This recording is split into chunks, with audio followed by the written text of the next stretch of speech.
উত্তপ্ত বাংলাদেশ এবং সেই সঙ্গে সংখ্যালঘু নিপীড়নের অভিযোগ আসছে এবং পাশাপাশি আমরা জানি যে চিন্ময় কৃষ্ণ প্রভুর যে গ্রেপ্তারি তা নিয়ে দীর্ঘ জলঘোলা চলছে।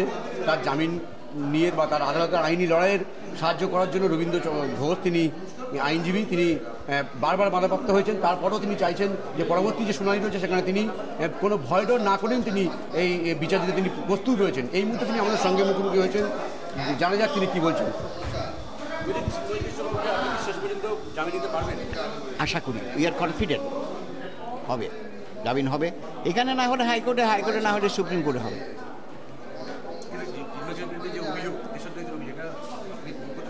এটা কিন্তু একদম একটা ফলস কেস, বুঝলেন? এটা একটা কনকপ্টেড কেস, এটা আমরা বুঝি, আমরা লয়ার, আমরা বুঝি না।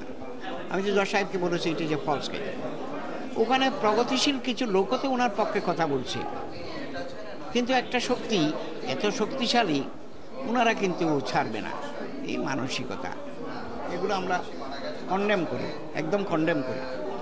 কিন্তু কোর্ট চত্বরে আপনি যখন গিয়েছিলেন, আপনার উপর যে হামলাটা হয়েছিল, আপনাকে ফেলেও দেওয়া হয়েছিল, আপনি নিজেই অভিযোগ করে সেটা করেছেন, কিন্তু এই কারা, এই যে আপনার উপরে আক্রমণটা কারা করলো? কিছু আইনজীবী তার সবাই সমান না, তারা প্র্যাকটিস করে, কিন্তু তারা, আমার কথা হলো, তারা উইদাউট এনি ওকালতনামা জজ সাহেবের এখানে বিচার করে এখানে ঢুকলো কেন? 27-28 জন লয়ার উইদাউট এনি আমার তো ওকালতনামা আছে, আমি তো অথরাইজ। আচ্ছা, আপনি কি প্রাণ সংশয়ে কোনো ভয় পাচ্ছেন? এখন আর ভয় পাচ্ছি না, কারণ বয়স হয়ে গেছে। চিন্তা করলাম যে মানুষের সেবা করাই আমার একমাত্র দায়িত্ব। আমি তো অ্যাক্সিডেন্টেও মারা যাবো, আমার যে অ্যাক্সিডেন্টটা হয়েছিল তখন তো মারা যেতে পারতাম, মিরাকেলে কীভাবে বেঁচে গেলাম? এটা মানুষের আশীর্বাদ না, যারা ভিকটিম তাদের আশীর্বাদ না, আশীর্বাদতে বেঁচে গেছে। তো আমি কনফিডেন্ট পারবো।